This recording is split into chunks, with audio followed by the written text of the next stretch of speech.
السلام علیکم اسٹوڈنٹس، ہم نے اپنی پہلی کلاس میں سبق مسلمان سپہ سالار کا آغاز کیا تھا، جس میں نے آپ کو حضرت سعد رضی اللہ تعالیٰ عنہ جو کہ نبی پاک صلی اللہ علیہ وآلہ وسلم کے انتہائی اہم صحابہ گزرے ہیں، ان کے اسلام قبول کرنے کا واقعہ بتایا تھا۔ اسی کو جاری رکھتے ہوئے اگلے صفحے کی بلند خوانی کا آغاز کرتے ہیں۔ حضرت سعد رضی اللہ تعالیٰ عنہ کا لشکر 30,000 مجاہدین پر مشتمل تھا۔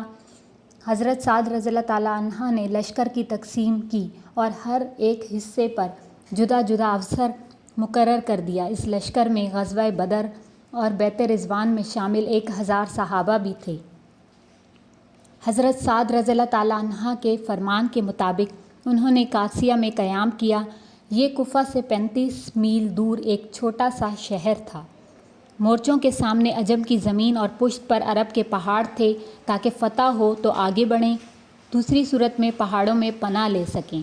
قادسیہ نہروں اور پلوں کی وجہ سے محفوظ اور شاداب مقام تھا۔ قادسیہ پہنچ کر حضرت سعد رضی اللہ تعالیٰ عنہ نے ہر طرف ہرکارے دوڑائے کہ دشمن کی خبر لائیں، اور دوسری طرف موقع اور مقام کے پورے حالات اور میدان جنگ کی صورتحال لکھ کر حضرت عمر رضی اللہ تعالیٰ عنہ کو مدینہ بھیجی۔ حضرت عمر رضی اللہ تعالیٰ عنہ کا قادسیہ سے اکثر گزر ہوتا رہا تھا۔ وہ اپنے تجربے کی بنا پر حالات پر گرفت رکھے ہوئے تھے۔ انہوں نے حضرت سعد رضی اللہ تعالیٰ عنہ کو ہدایت کی کہ لڑائی سے پہلے کچھ سفیر عجم کے بادشاہ کے پاس بھیجیں۔ چنانچہ حضرت سعد رضی اللہ تعالیٰ عنہ نے نامور اشخاص کو سفیر بنا کر بھیجا۔ یہ سفیر عربی جبے زیبتن کیے، یمنی چادریں کندھوں پر ڈالے اور موزے چڑھائے گھوڑوں پر سوار جہاں سے گزرتے لوگ جمع ہو جاتے۔ ان سفیروں کے استقبال کے لیے اہتمام کے ساتھ شاہی دربار کو خاص طور پر آراستہ کیا گیا تھا، لیکن سفیروں نے جس اعتماد اور حوصلے سے دربار میں حاضری دی، اس سے تمام لوگ مرعوب ہو گئے۔ بادشاہ نے سوال کیا کہ ان کے آنے کا مقصد کیا ہے۔ حضرت نعمان رضی اللہ تعالیٰ عنہ نے، جو سفیروں کے سردار بن کر آئے تھے، پہلے اسلام کے مختصر حالات بتائے، پھر انہیں اسلام کی دعوت دی۔ بادشاہ نے حقارت سے یہ دعوت ٹھکرا دی اور مٹی کا ایک ٹوکرا بھروا کر ان کے سر پر رکھوا دیا۔ اسلامی وفد واپس لوٹا اور خوشخبری سنائی کہ عجم نے خود اپنے ہاتھوں سے اپنی زمین ہمارے حوالے کر دی۔ سفارت ناکام لوٹی تو حضرت سعد رضی اللہ تعالیٰ عنہ نے جنگ کے لیے تیاریاں شروع کر دی۔ عجم کی طرف سے رستم کو سپہ سالار بنا کر بھیجا گیا تھا۔ رستم لڑائی سے جی چراتا تھا۔ پہلے تو اس نے اپنے معتمد بھیجے تاکہ مصالحت کی صورت نکل آئے، تاہم ایسا نہ ہو سکا۔ رستم کے لشکر میں ہاتھیوں کا ایک بڑا دستہ تھا، جن کی اماریوں پر سپاہی ہتھیار بندھے سوار تھے۔ ایک ایرانی جنگجو دیبا کی قبہ زیبتن کیے، زری کمر بند لگائے، ہاتھوں میں سونے کے کڑے ڈالے میدان میں اترا۔ عمرو بن عدی نے اسلامی لشکر کی طرف سے پہل کی۔ حضرت سعد رضی اللہ تعالیٰ عنہ نے قاعدے کے مطابق 3 نعرے لگوائے اور لڑائی کا آغاز کر دیا۔ عمرو بن عدی نے اپنے مخالف جنگجو کا کام تمام کر دیا۔ اس کے بعد کچھ اور سالار میدان میں اترے اور اپنی شجاعت کے جوہر دکھائے۔ پھر عام لڑائی شروع ہو گئی۔ ہاتھیوں کا ریلا آگے بڑھا کر ایرانیوں نے عربوں کے گھوڑوں کو منتشر کر دیا۔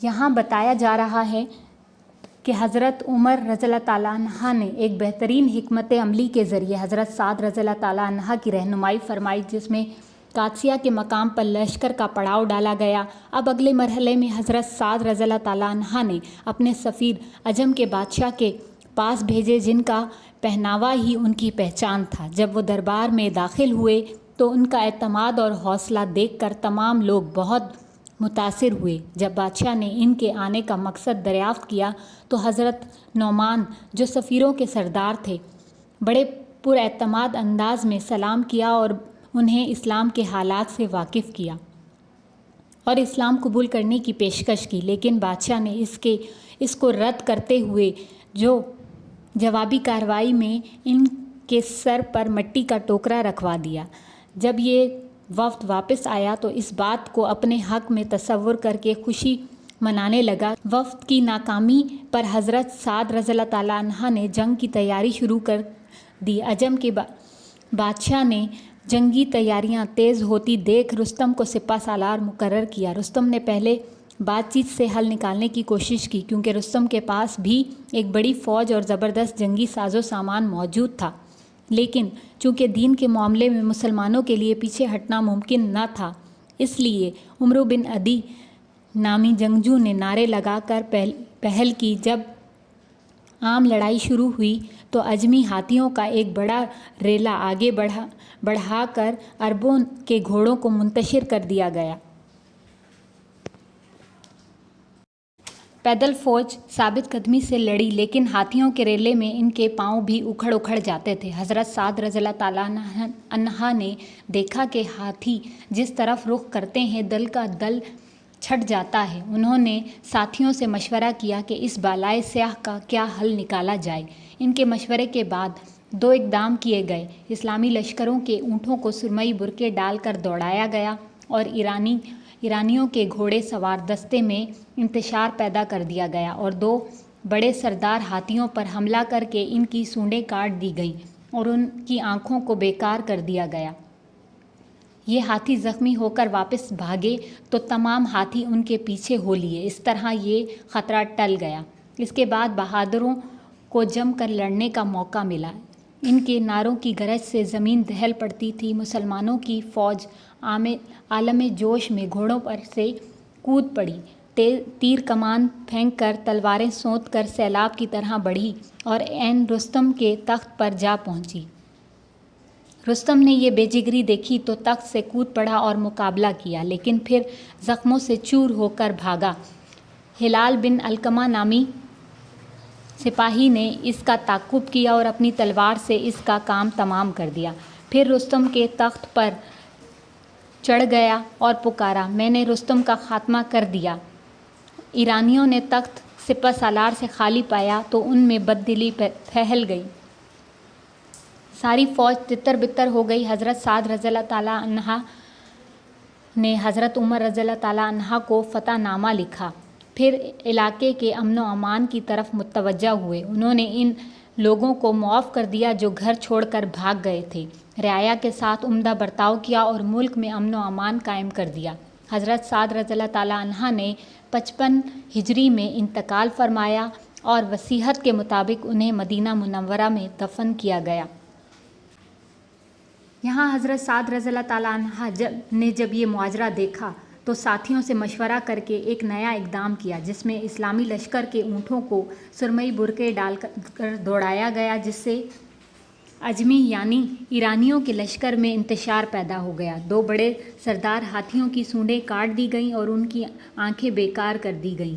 جب وہ بھاگے تو تمام ہاتھی ان کے پیچھے بھاگنے لگے۔ اس طرح یہ مسئلہ حل ہو گیا۔